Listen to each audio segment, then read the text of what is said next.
आज हम बात करने जा रहे हैं ऐसे शख्स की जो कि सेल्फ मेड बिलियनेयर है। उसने अपनी स्टडी को स्कूल में ही छोड़ दिया था। अपनी जिंदगी को अपने असूलों से जिया। अपने बलबूते पे करोड़ों का बिजनेस शुरू किया और उसे पूरी सफलता से चलाया भी। उसका मानना है कि गलतियां आदमी को बहुत कुछ सिखाती हैं और हमें गलतियां करने से नहीं डरना चाहिए। चाहे उसने कोका कोला जैसी दिग्गज कंपनी को करोड़ों डॉलर हारे भी हैं, लेकिन उसको भी इसने हंसकर स्वीकार किया और इसे जिंदगी का एक सबक बताया। इस वीडियो में हम इसी रोचक कहानी को बताने जा रहे हैं। यह कहानी है रिचर्ड ब्रैंसन की, जो कि एक ब्रिटिश बिजनेसमैन है।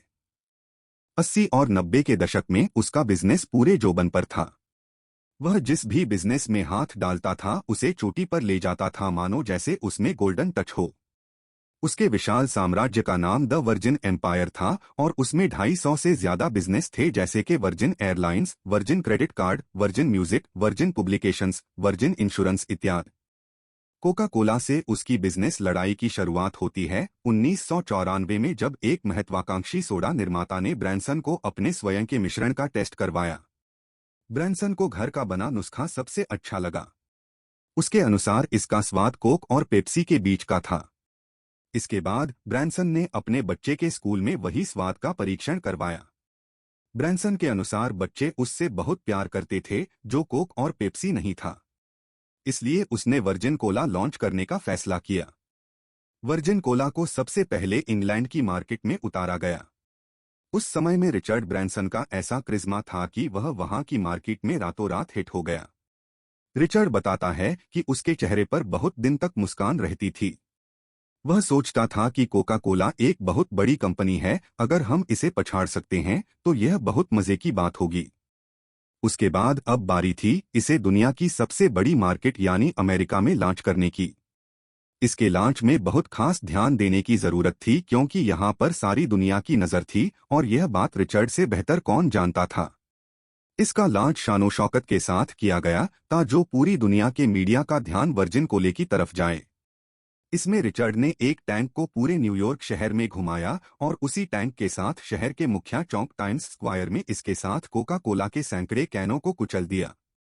शहर के सबसे बड़े कोका कोला के बिलबोर्ड के ऊपर हेलीकॉप्टर के साथ वर्जिन कोला का बिलबोर्ड लगाया गया और इसी के साथ अमेरिका में वर्जिन कोला की जोरदार शुरुआत हुई। यही नहीं, उसने पॉमेला एंडरसन जैसी सुपरमॉडल को इसका ब्रांड एम्बेसडर बनाया और उसके साथ बहुत दिन इसकी प्रमोशन की।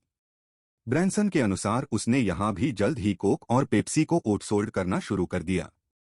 लेकिन यह खुशी बहुत ज्यादा दिन नहीं रही। कोक इसको बिल्कुल नरमी से लेने वाला नहीं था। जल्द ही वर्जिन कोला दुकानों की शेल्फों से अलोप होने लगी।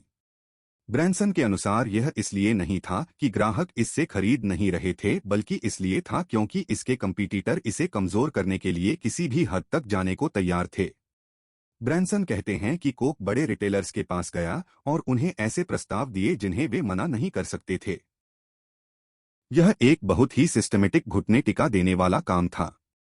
अब अमेरिका के बड़े रिटेलरों ने वर्जिन कोला के ऑर्डर लेने भी बंद कर दिए।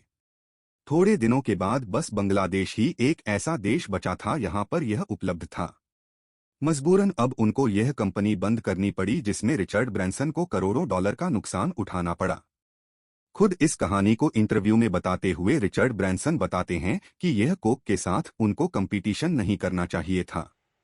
उनके अनुसार कोक उनसे ज्यादा सिस्टमेटिक कंपनी थी और उनका खुद का प्रोडक्ट वर्जिन कोला कोक से शायद बेहतर नहीं था।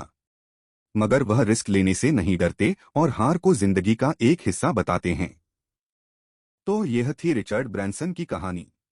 अगर आपको यह कहानी पसंद आई तो हमारे पेज को सब्सक्राइब जरूर करें, क्योंकि हमारी टीम ऐसी और वीडियोस आपके सामने लाने जा रही है। और हाँ, आप ऐसी और वीडियोस हमारे चैनल पर देख सकते हो। धन्यवाद।